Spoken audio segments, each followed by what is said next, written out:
अलविदा जुम्मे की नमाज की बारी आई तो भारतीय जनता पार्टी की उत्तर प्रदेश में सरकार हो या फिर दिल्ली में, इन दोनों को ही जैसे मौका मिल गया हो कैसे धर्म के नाम पर बांटे और नफरत फैलाई जाए। सड़कों पर नमाज नहीं पढ़ी जाएगी, इसको लेकर एकदम कड़ा रुख। संभल में तो कड़ा रुख इस बात को लेकर भी है कि छतों पर भी आप सार्वजनिक तौर पर नहीं पढ़ सकते नमाज। मेरठ में तो यह कह दिया गया कि अगर देखे गए तो लाइसेंस और पासपोर्ट दोनों रद्द कर दिया जाएगा। किस हिसाब से, किस कानून के तहत? नमाज पढ़ने में 15 मिनट का समय लगता होगा, भीड़ को इधर उधर करने में थोड़ा सा और समय आप उसमें ऐड कर लीजिए। अलविदा जुमे की नमाज जो कि साल में 2 बार आती है, इतनी सी बात को लेकर इतना हाय तौबा। कांवड़ियों को देखा आपने रास्ते में? उनको सिर्फ इजाजत ही नहीं दी जाती है पूरी सड़क पर अपना राज जमाने की, उनको बल्कि पूरी संरक्षण दिया जाता है। पूरा पुलिस महकमा उत्तर प्रदेश में तो देखा गया है, पूरा का पूरा योगी का जो पुलिस महकमा है सिर्फ ऊपर से फूल नहीं बरसाता है, बल्कि नीचे से ट्रैफिक को रोक देता है कि भैया कांवड़ जा रहे हैं। ये हुआ है, ये आप लोग के साथ हुआ होगा, मेरे साथ हुआ है, हर किसी के साथ होता है। और हम क्या करते हैं? चुपचाप खड़े रहते हैं, पुलिस वाले हमें रोक देते हैं, हम रुक जाते हैं। कोई तो वहां से उतर के 10 तरह के झगड़े नहीं करता, बहसबाजी नहीं करता, कुछ नहीं करता, उनको निकलने देते हैं। चलो ठीक है, वो निकल जाएंगे, हम लोग के और उनके बीच में कोई कॉन्फ्लिक्ट नहीं होगा।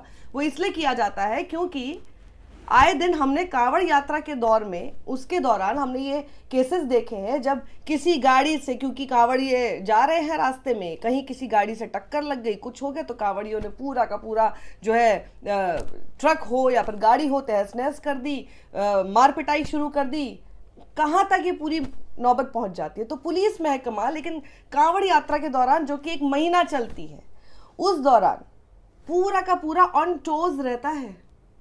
करनी सेना के सामने जब पुलिस जो है वो उसकी गुग्गी बनी हुई थी, तो मैंने क्यों कहा था कि ये बेबस लाचार नजर आ रहे हैं, बड़ा बुरा लगा होगा इन लोगों को, लेकिन सिलेक्टिव होते हैं। ये बात मैंने तब भी कही थी और देखिए अभी कुछ दिन के अंदर ही इस बात को फिर से प्रूव करते हुए नजर आ गए। जैसे ही नमाज आती है ये एकदम चौड़े हो जाते हैं। इनके अंदर अचानक से, पता नहीं इनकी योगी आदित्यनाथ की पुलिस हो, भारतीय जनता पार्टी के किसी भी राज्य की पुलिस हो, उसके अंदर सामने मुसलमान को देखते हुए कैसे अचानक से करेज आ जाता है, एक हिम्मत आ जाती है। और ऐसे तरह तरह के कानून आपके सामने लाने की कोशिश करते हैं जिनका कोई मतलब नहीं है, बेसिर पैर के। मतलब घर के अंदर सार्वजनिक तौर पर, मतलब क्राउड नहीं होना चाहिए नमाज का। अरे कोई अपने घर के अंदर कितने भी लोग बैठ के नमाज पढ़ें, उससे आपको क्या दिक्कत हो सकती है? घरों में आप पार्टी कर लेते हैं, घरों में इफ्तार करते हैं, घरों की छतों पे इफ्तार करते हैं, लेकिन उन लोगों से, अगर वो सरकारी मुसलमान है, उनसे दिक्कत नहीं होगी इनको। वो भारतीय जनता पार्टी के लोगों के साथ मिलकर इफ्तार कर रहे हो तो कोई दिक्कत नहीं होती उनको।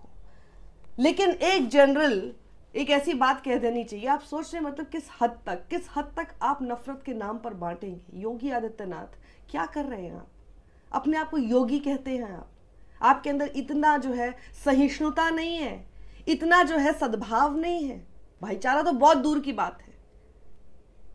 और योगी नहीं, आप तो सूबे के मुख्यमंत्री हैं, जिसमें इसका मतलब यह हुआ कि जितने नागरिक हैं आप उन सबके मुख्यमंत्री हैं। उससे फर्क नहीं पड़ता कौन आपको वोट देता कौन नहीं देता। राज्य के राजा बनने का शौक है ना, तो प्रजा को एक तरह से देखने का काम तो कीजिए। और ये देखिए आज तक, मतलब नफरत इस लेवल तक परोसी जा सकती है। मैं आपको बताती हूं, ये तस्वीर आप देखिए, आपको इसमें क्या नजर आ रहा है? जिसे कहते हैं ना स्पॉट द डिफरेंस, क्या आप देख पा रहे हैं इसमें?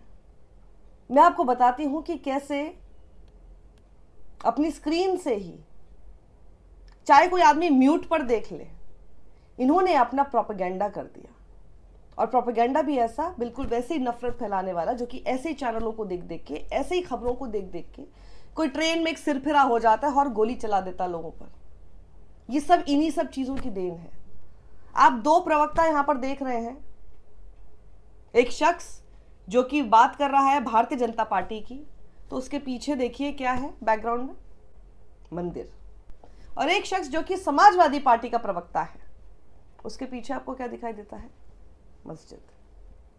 मतलब आप अगर सब धर्मों को एक साथ एकजुट करने की बात करते हैं, जिसमें जाहिर सी बात है कि इस्लाम भी है, आप इस्लाम की भी बात करते हैं, क्रिश्चियनिटी की बात भी करते हैं।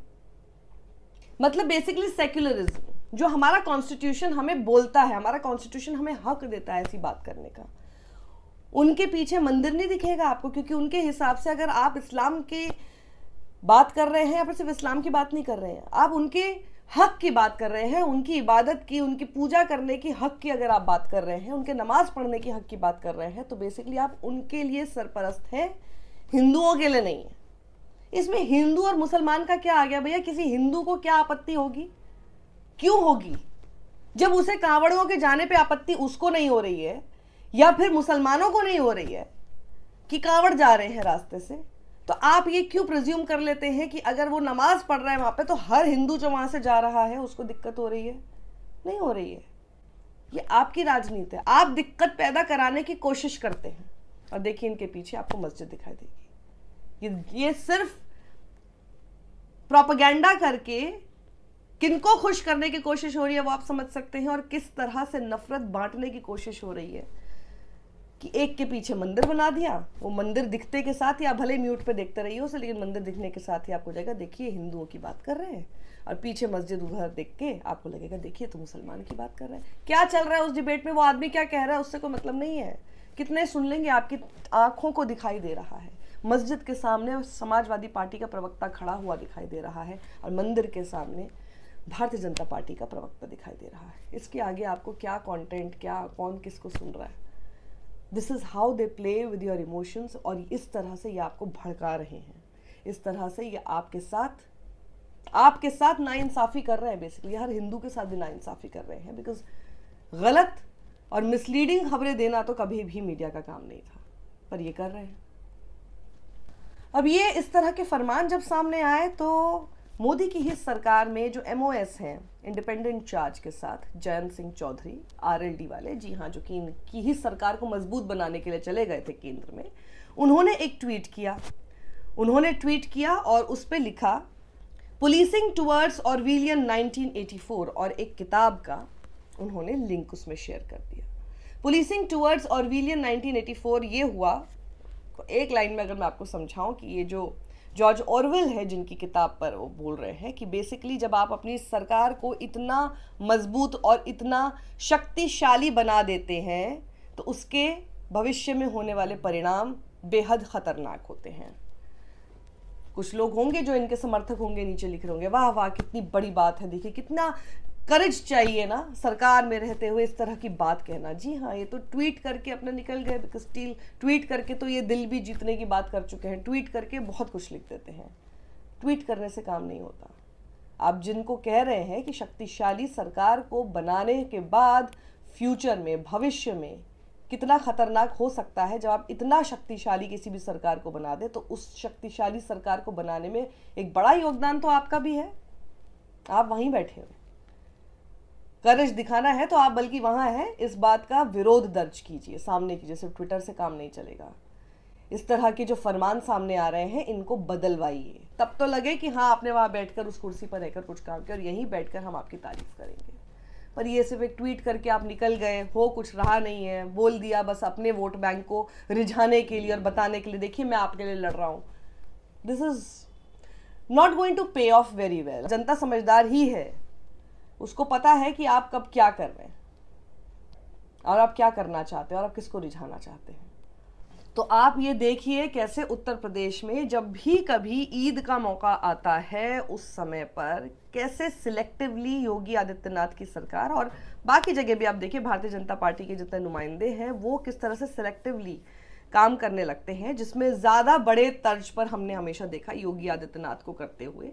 और अपनी पुलिस को कांवड़ियों के लिए या फिर गणेश चतुर्थी का समय हो, उन सब समय पर सबसे ज़्यादा उनको काम ऐसा करने पर, सड़क पर ऐसे ड्यूटी करने पर मजबूर कर देते हैं कि आपको लगे कि बेसिकली ये पूरे टाइम सिर्फ इन्हीं श्रद्धालुओं के लिए तैनात है, लेकिन नमाजियों के लिए ये काम नहीं कर पाएंगे। उनसे इतनी नफरत है और इतनी नफरत उनके नाम पे फैलानी है कि इन्होंने अगर 15 मिनट की नमाज अपने घर की छत पे भी पढ़ ली, वो भी इनको दूर से देखकर बर्दाश्त नहीं है, क्योंकि हमने तो बेसिकली खलल हमको इनकी नमाज पढ़ने पे डालना है, वो भले ही आपको जितने लोग आके बाइट दे रहे हैं और शुरुआत में डिस्क्लेमर ऐसे शुरू करते हैं, हमें किसी की नमाज पढ़ने से दिक्कत नहीं है, नहीं बिल्कुल है।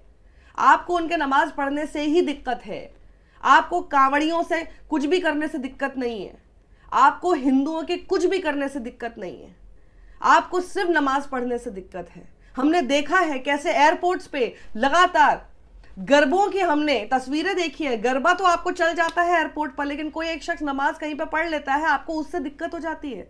हमने इनकी पुलिस को देखा है कुछ समय पहले, कैसे वीडियो में ये कैद हुआ था कि इनकी पुलिस डंडे से कैसे नमाजियों को उठा रही है। ऐसा हमने कभी और नहीं देखा है। तो ये सब भूल जाइए कि हम लोग इस चक्कर में पड़ेंगे या फिर कोई जनता भी इस बात को मानेगी कि आप जो कह रहे हैं बिल्कुल सही है, आपको किसी से दिक्कत नहीं है, आपको सिर्फ चाहिए कि सब कुछ कानून के दायरे में रहकर हो। तो कानून के दायरे में रहकर वो कांवड़िए और सारी चीजें कैसे हो जाती हैं, कैसे हो जाती हैं? कानून जो है वो आप उसमें बनाते हैं, आप उसमें हेल्प करते हैं, और कानून के खिलाफ उसके विरुद्ध जाकर ही आप इन लोगों को मदद नहीं करते हैं। और अपने घर में कोई बैठ के नमाज पढ़ रहा है, आपको उसमें भी दिक्कत है, उसमें भी आप कुछ भी कर सकते हैं। मतलब इसलिए इसमें जैसे कहते हैं ना कि हाइट्स हैं नफरत की राजनीति, धर्म के नाम पर बांटने की राजनीति करने की। And it is just getting more and more day by day, and it's getting really frustrating now. कोई त्योहार चुपचाप से क्यों नहीं गुजर पाता है? हम उस दौर से आ रहे हैं, हमें याद नहीं है हमारे अतीत में कभी ऐसे मुद्दे हमारे सामने कभी खड़े हुए हों। लेकिन जब तक कि योगी आदित्यनाथ जैसे मुख्यमंत्री ना बन जाए उत्तर प्रदेश में, जब तक कि इस तरह की सोच की और विचारधारा के नेता ना आ जाए राजनीति में, हमें याद नहीं है कि कब ईद पे इस तरह से माहौल बिगड़ने की बातें होने लग जाएं, या फिर कब नवरात्रि के समय पर इस तरह से माहौल बिगड़ने की बातें हो कि मस्जिदों के सामने जा जाके उल्टा सीधा गाने गाओ और गाली गलौज करो और तलवारें लेकर, हथियार लेकर। मतलब ये क्या हो रहा है? हिंदू धर्म को बदनाम कर रखा है, इस्लाम धर्म को बदनाम कर रखा है, हर चीज कर रहे हैं आप लोग चुपचाप से। सिर्फ हमको सिर्फ समझ में आता था तब जब ईद होती थी और कहीं से कोई इन्विटेशन आता था कि ईद पर आइए। उससे पहले का समय पता भी नहीं चलता था, आराम से, प्यार से, मोहब्बत से गुजर जाता था। वो दौर, वो भारत कब आएगा? वो भारत क्यों नहीं बना सकते हम लोग, और वो भारत हम क्यों छोड़ रहे हैं? ये बेहद चिंता का विषय है। और इसकी तरफ अगर कुछ नहीं किया गया, ये नफरत, मैं आपको बता रही हूं, आप इसको लिख कर ले लीजिए, ये नफरत आपके घरों तक घुसेगी, आपके परिवारों तक घुसेगी, आपके बच्चों तक को प्रभावित करेगी, आपका भविष्य तबाह कर देगी। याद रखिएगा, चाहे तो इतना सा पोर्शन सेव करके रख लीजिए। सत्यमेव जयते।